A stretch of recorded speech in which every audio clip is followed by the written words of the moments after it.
اور ان وصیتوں میں جب حضرت ام فروا اپنی زوجہ سے وصیت فرمائی نا، اجرکم اللہ، اپنی زوجہ سے جب وصیت فرمائی تو اس وصیت میں ایک تحریر بھی آپ کو دی، اے میری زوجہ ام فروا، اگر کبھی مشکل گھڑی آ جائے، تم سے وہ مسئلہ حل نہ ہو رہا ہو، کوئی مشکل لمحہ تمہاری زندگی میں آئے اور وہ تم سے حل نہ ہو رہا ہو، تو میری یہ تحریر کھول لینا، اس میں تمہاری اس مشکل کا حل ہوگا۔ امام حسین نے اپنی بھابھی ام فروا کو، اپنے یتیم بھتیجے حضرت قاسم کو کبھی احساس ہی نہیں ہونے دیا کسی مشکل کا، کبھی انہیں ضرورت ہی نہیں پڑی کہ انہیں یہ احساس ہو کہ آج کوئی مشکل گھڑی ہے۔ مگر سنیں نا زدارو، عاشور کے دن کربلا کا میدان، بار بار قاسم کو بھیجتی ہے، جاؤ میرے بچے اپنے چچا پر قربان ہو جاؤ، اور مولا حسین حضرت قاسم کو دیکھ کے فرماتے ہیں، قاسم تم میرے بھائی کی نشانی ہو، تم بیوہ ماں کا سہارا ہو، واپس چلے جاؤ۔ اور حضرت قاسم واپس لوٹ کر آ جاتے ہیں۔ جب کئی مرتبہ ایسا ہو گیا تو بی بی ام فروا کو یاد آیا کہ اس سے زیادہ مشکل گھڑی کون سی ہوگی، یہی تو وہ مشکل گھڑی ہے کہ شاید جس کی وجہ سے مجھے وہ خط دے کر گئے ہیں۔ اپنے صندوق کو جا کے کھولا تو اس میں امام حسن کا خط سامنے تھا، اسے کھولا تو دیکھا تو وہ خط مولا حسن نے امام حسین کو لکھا تھا۔ سنیں گے زدارو، جتنا اطمینان بی بی ام فروا کو اس وقت ہوا، فوراً آواز دی، قاسم آؤ مسئلے کا حل نکل آیا، قاسم میری مشکل آسان ہو گئی، جاؤ جا کے یہ خط اپنے چچا کو دے دو۔ حضرت قاسم خط لے کر آئے امام حسین کے پاس، امام نے بھائی کی تحریر پڑھی، دیکھا، آنکھوں سے لگایا، بوسہ دیا، اسے جب کھول کر پڑھا تو اس میں لکھا تھا، بھائی حسین میں کربلا میں تمہاری مدد کو نہیں رہوں گا، میری جانب سے میرے بچے قاسم کو قبول کر لینا۔ اجرکم اللہ، اجرکم اللہ، جن کو مذہب میں رونا جائز ہے آواز آزاد کریں، میری جانب سے میرے قاسم کو لینا۔ میرے مولا حسین نے حضرت قاسم کو گلے لگایا اور مقتل کا بڑا عجیب جملہ، اتنا روئے امام حسین حضرت قاسم دونوں چچا بھتیجے اتنا روئے کہ روتے روتے سسکیاں بندھنے لگی اور دونوں چچا بھتیجے زمین پر گر گئے۔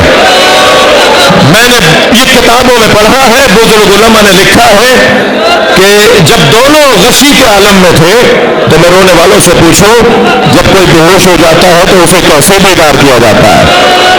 پانی کو چھینٹے دیے جاتے ہیں نا، یہاں تو پینے کو پانی نہیں ہے، کیا کریں کہ یہ بیدار ہو جائے، یہ غشی سے باہر آ جائے۔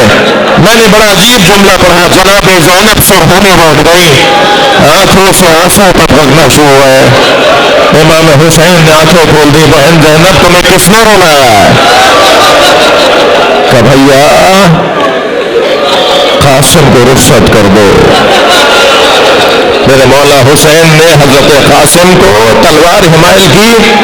حضرت قاسم 11 سال کے ہیں کربلا کے میدان میں، اور بعض نے لکھا ہے کہ 13 سال کے ہیں کربلا کے میدان میں۔ حضرت قاسم کو تلوار لگائی گئی، حضرت قاسم کے سر کے اوپر خود رکھا تو خود پورا نہیں اتر رہا تھا، تو میرے مولا حسین نے امامہ باندھا سر پر اور آدھا امامہ نقاب بنا کر حضرت قاسم کے چہرے پر نقاب لگا دی۔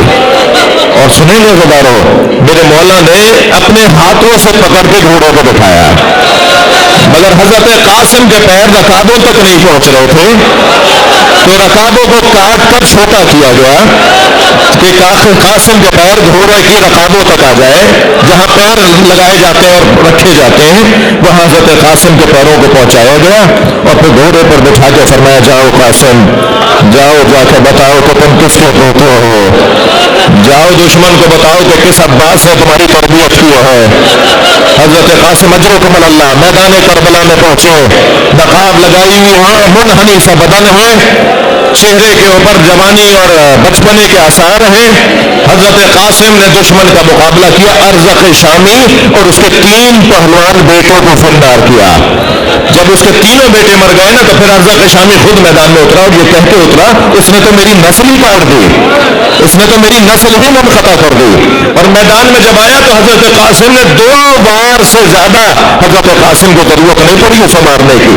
دوسرے بار میں اسے بھی واصل و جہنم کر دیا. سنیے وفادارو, تو جیسے ہی یہ مرحلہ گزرا تو دشمن نے آواز لگائی کہ یہ بچہ اکیلے میں سنبھلنے میں نہیں آئے گا, سب مل کر اس کو حملہ کرو. تو چاروں طرف سے سپاہی بڑھنے لگے. تو ایک شخص نے آواز دے کر کہا قاسم تمہارے جوتوں کا قصبہ کھو رہا ہے. حضرت قاسم نے جو جھک کر دیکھا تو سر پہ دور جا کے لگا. تو آواز دی چچا میرا سلام آخا. امام حسین گھوڑے پر بیٹھ کر روانہ ہوئے اور اتنی تیز حسین کا گھوڑا دوڑتا آ رہا تھا کہ دشمن یہ سمجھا کہ حسین نے حملہ کر دیا ہے. آوازیں دینے لگے حسین نے حملہ کر دیا ہے. اور امام نے کہتے ہوئے آ رہا کہ تم نے میرے بھتیجے کو یتیم سمجھا, تم نے میرے بھتیجے کو اکیلا سمجھا, تم نے اسے بچہ سمجھا, میں اس کی مدد کر رہا ہوں. اور جب امام کا گھوڑا آتے ہوئے دیکھا تو یہ ڈرنے لگے. مقتل کا بڑا عجیب جملہ ہے, مشرق کا گھوڑا مغرب اور مغرب کا گھوڑا مشرق میں ہونے لگے. اور ایک آواز آنے لگی چچا میری مدد, چچا مجھے بچائیے. جب گرد چھٹی تو کہتے تھے قاسم کا بدن پامال. رونے والوں کربلا کے میدان میں 2 بدن پامال ہوئے, 2 بدن. کربلا کے میدان میں 2 شہیدوں کے بدن پامال ہوئے گھوڑوں سے. ایک امام حسین کا بدن, ایک حضرت قاسم کا بدن. مگر فرق ہے دونوں میں. امام حسین کا بدن پامال ہوا شہادت کے بعد اور قاسم کا بدن پامال ہوا زندگی میں. آواز دیتے تو چچا بچائیے. حق ہے جن کے مذہب میں رونا جائز ہے, تکلف نہیں کریں. جب گرد چھٹی نا تو میرے مولا نے کیا دیکھا, قاسم کا بدن پامال. ایک چچا نے بھتیجے کا بدن کیسے اٹھایا ہوگا یہ حسین کا جگر جانتا ہے. لاشا اٹھا کر چلے ہیں گنجے شہیدہ کی طرف. جب بھی حسین مولا لاشا لے کر آتے تھے نا کسی شہید کا تو اس شہید کی وارث بی بی آگے بڑھ کر استقبال کرتی تھی. امام کو سلام کر کے کہتی تھی مولا مولا کیا میرے بچے نے وفاداری کا حق ادا کر دیا. کبھی کوئی بیوی کہتی تھی مولا میرے آپ بچے سے راضی بھی ہیں. کبھی کوئی بیوی کہتی تھی مولا آپ میرے شوہر سے راضی ہیں.